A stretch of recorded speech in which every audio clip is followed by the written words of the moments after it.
let's continue with our Ginoo number 1. Go ahead, Nico. We have Ginoo number 1, Allen Acupanda from Barangay Uno, Ibaba del Sur. You may pick your question from our Bini-Bini runner-up. Kung bibigyan ka ng pagkakataong dumalo at makiisa sa pagpupulong ng mga konsihales sa ating sangguniang bayan, anong isyong panlipunan na nakatuon sa ating sining kultura, lalo't higit sa industriya ng pagtataka at pag-uukit ang nais mong buksan at talakayin sa konseho at bakit? If I were to become one in the meeting of the councilors, I would like to discuss the state and the condition of the arts and culture here in our town. Most people, especially the younger ones, are losing an interest when it comes to art. And I believe that we should work together and create a platform where they will be able to learn how to carve and make crafts. And I hope by that we can make them know the value of our arts and culture in Paite. Because the real strength of our town is us, the Paiteños. Thank you. Thanks so much, Ginoo number 1, that's Allen Acupanda. Let's proceed with Ginoo number 2, Kane Mia from Barangay Uno, Ibaba del Sur. Your question, let me read it for you. Marami ng mga taga-Paite ang nagbigay at nagpatuloy na nagbibigay ng karangalan at pagkilala hindi lang para sa kanilang sarili, kundi para sa ating bayan. Paano mo bibigyan ng pagpapakahulugan ang pagiging dangal at alagad ng sining at kultura? Bilang isang alagad ng sining, ako'y nandito sa inyong harapan upang ipakita. Nandito ako sa inyong harapan upang ipakita ang sining ng isang kultura sa ating bayan. Thank you very much. That's okay, Kane. Alright. It's not easy to be here. Yeah, that's right. I agree with you, Frandy. Let's go ahead with Ginoo number 3, John Kevins Villanueva from Barangay 4, Pinale. Pick your question. Ayon sa ilang pag-aaral, isa sa kada 5 kabataang nasa edad 16 to 24 ang hindi nakikiisa sa mga gawaing pangsining at nawawalan ng interes dito. Anong programa o proyekto ng maaari mong pangunahan at isagawa upang maimulat muli ang kapwa mo kabataan sa kahalagahan ng sining at kultura sa ating buhay? Bilang Ginoo at kandidato ng Ginoong Paite, nararapat lamang na isama natin sa pag-aaral ang patungkol sa pag-uukit at pagtataka dahil isa itong mabisang paraan upang mapanatili natin ang sining at kultura sa ating bayan. At kaya ngayong gabi ay ako'y humaharap sa inyong lahat upang hikayatin ang kabataan na patuloy pa ang mahalin ang sining at kultura ng ating bayan. Ilaw po at mahalin. Thank you very much, Ginoo number 3. Let's move ahead to Ginoo number 4, Shashril Ivan Piñon from Barangay 7, Bagumbay. Ivan, pick a question. Ito para sa iyo, Ivan. Ang bayan ng Paite ay kilala bilang carving capital of the Philippines at arts capital ng lalawigan ng Laguna.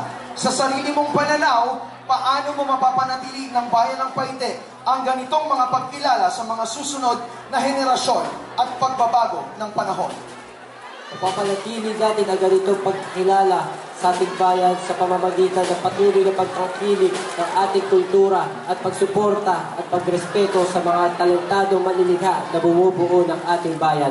And I want to advocate business management lessons and skills development program for our artists and provide them tools and equipment that can help them uplift their livelihood.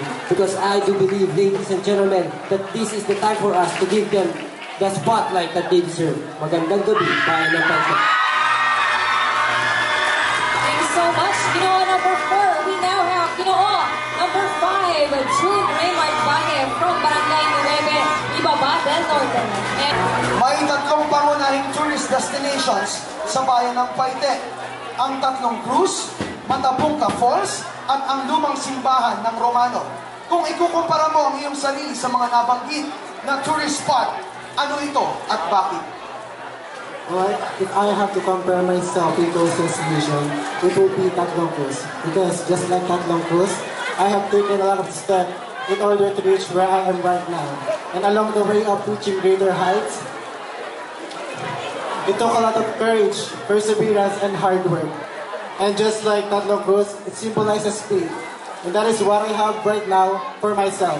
And that is why I'm here standing in front of you, believing that I'm capable to be your next Ginoong Paite 2024. That will be all. Thank you. Thanks so much, Ginoo 5. Let's move forward to Ginoo number 6, Yuris Saardi of Valdelion from Barangay Dos Maito. Ang mga hamon at pagsubok sa buhay ay bahagi ng ating paglalakbay bilang mga individual. Sa bawat pagsubok na ating hinaharap, binibigyan tayo ng pagkakataon na magpatibay ng ating loob, magbago at lumago. Ano ang pinakamahalagang aral na natutunan mo mula sa mga hamon at pagsubok sa iyong buhay? At paano ito naka-impluwensya sa iyong pananaw sa buhay? Nakatulong ang hamon ng buhay sa akin dahil sa lahat ng pinagdaanan ko, ako ay tumibay at nandito ako sa inyong harapan ngayon upang ipakita ang kayang ipamalas ng aking sarili. Hindi na maligit sa inyong kalaman lahat. Noon, isa ako mahihain at takot sa maraming tao. Ngunit ngayon, andito ako sa inyong harap upang ipakita ang aking makakaya at bilang isang maging modelo sa mga susunod na henerasyon, lalong-lalo na sa mga kabataan, na kung kinaya ko, alam ko, kakayanin niyo. Lamang po, maraming salamat. Maraming salamat, Ginoo number 6. Now let's move forward with Ginoo number 7, Sean Frederick Gordula from Barangay Uno, Ibabadong Sur. Sean. Sean, alright. Kung bibigyan ka ng pagkakataon na makakatagpo ng sinaunang tao sa bayan ng Paite, sino ito at bakit? Ngayon ay ang selebrasyon ng kasiningan ng mahal kong bayan ng Paite. Kaya nais ko itong ipagpasalamat sa taong nasa likod kung bakit tayo nagkakaroon ng ganitong klaseng pagdiriwang. At ito ay si Mariano Madriñan, sapagkat binigyan niya ng karangalan ng ating bayan. At siya rin ang tumatayong pambayang bayani ng Paite. At siyang rason kung bakit itinanghal ang Paite na Carving Capital of the Philippines. Kaya ako ay tumatayo sa inyong harapan upang hikayatin ang aking bawat mamamayan na ating tangkilikin ang sining at kultura sa ating bayan. Thank you.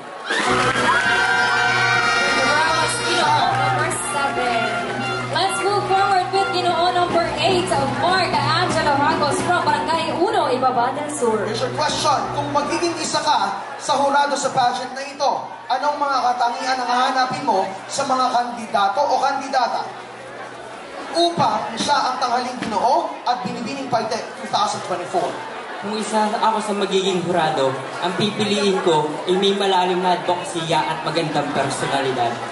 Dahil ang pagiging isang Ginoo ay hindi lamang nasusukat sa corona. Dahil ang isang pagiging Ginoo ay may mahalagang gampanin na dapat gampanan. Upang hikayatin ang mga kabataan kung ano nga ba ang dapat gawin, ay lamang po at maraming salamat. Maraming salamat, Ginoo number 8. Ngayon naman si Ginoo number 9, Roel Madridejos from Barangay Tres Ermita. Ano ang maaaring maging pinakamalaking kontribusyon mo sa komunidad? Pinakamalaking kontribusyon ko dito sa ating komunidad ay ang pakikilahok sa mga programa at pagiging aktibong kabataan dito sa ating bayan. At bilang isang sangguniang kabataan ng aming barangay, ay hihikayatin ko ang bawat kabataan na tuturuan ng siling na aking natutunan dito sa ating bayan. Dahil ang ating bayan ay may mayaman na sining at kulturang pinagmamalaki. Maraming salamat po. Thank you so much. And our last candidate para sa ating Ginoo, we have Ginoo number 10, Ren Margit Bagasana from Barangay Siete, Bagumbayan. Sir Ren, here is your question. Mayroong mahigit 92 milyong gumagamit ng social media sa Pilipinas sa kasalukuyan. At sa pagsasaalang-alang ng ulat na ito, ano-ano ang mga natatangi at makabagong pamamaraan ang maaari mong gawin gamit ang social media sa pagtataguyod ng sining at kultura ng ating bayan? May tataguyod natin ang sining at kultura ng ating bayan o ng ating bansa sa paggamit ng social media.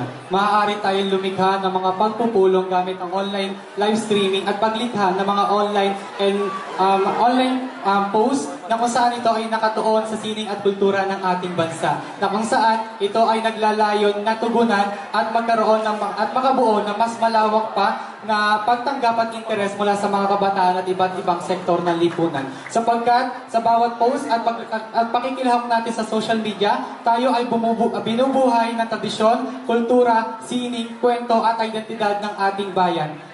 Ang bawat... I'm sorry, but that's okay. You did well. Thank you very much, and that completes our question and answer round. Wow. Oh, wow. What can you say about that, Nicole? Well,